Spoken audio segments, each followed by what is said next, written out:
But as we think about Sherry and her service to God, we know she also, very especially and importantly, saw raising you, her kids, as a service to the Lord. She remembered that in the very beginning, when the first woman was created and she was given a name, the name Eve, that name meant mother, mother of all living.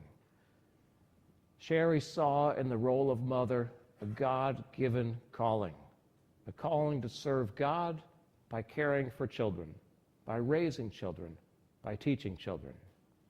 It's unfortunate today that not as many people see it this way, see the role of mother as so important and significant. And so perhaps we need to think of what the Lord's Word says about a mother and also of what others have said about a mother. Unfortunately, too many times people make a mother feel inferior if her work is in the home and not outside the home. Now, Sherry, we know, wouldn't judge and say, if you work outside the home, that's not right.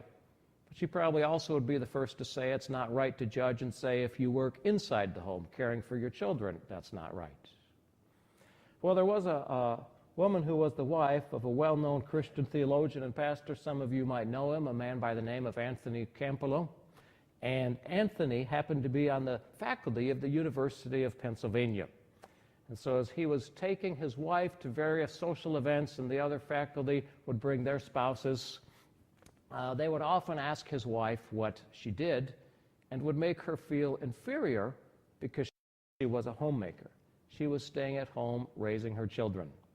But at one of these events, when someone asked her what she did, listen to how she responded. This was Tony Campolo's wife. This other woman who happened to be an instructor, a faculty member there at the university, she said to Tony's wife, "So what is it that you do, my dear?" And she replied, "I am socializing two young Homo sapiens in the dominant values of the Judeo-Christian tradition in order that they might be instruments for the transformation of the social order into the teleological prescribed utopia inherent in the eschaton." It takes an intelligent woman to say something like that. And it takes an intelligent woman to run a family and take care of a home and raise children and instruct them and teach them and provide for them. A mother has so many roles. In fact, a mother has many occupations rolled into one. Sherry, as a mother, was a teacher. She was a nurse, caring for your kids when you needed that caring, when you were sick and hurting. She was a chauffeur, driving you around to places you might need to go. She was a chef, providing the wonderful food for you. She also, as all mothers, was a counselor, giving you guidance and comfort. She was, I guess you could say, although I don't mean it in a negative way, a police officer, because you have to give discipline and at times lay down the law. She was a tour guide in the places she took you to, and the list could go on indefinitely. But you see the importance of a mother, this God-given role, and what a blessing, Sherry, your mother was to you. So let me read to you now what a wise man once said about the role of mother. And this man, by the way, is President of the United States. He said, "When all is said, it is the mother, and the mother only, who is a better citizen than the soldier who fights for his or her country.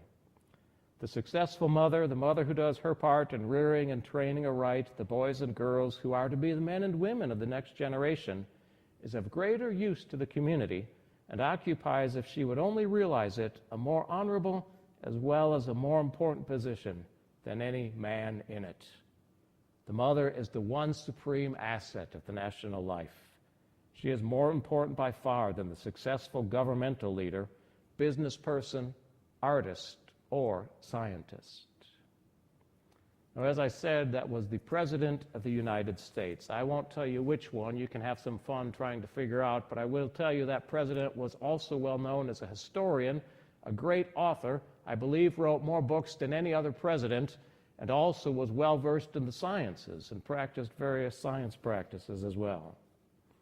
So we thank God especially for Sherry's role as mother, and what a blessing she was to you, her children.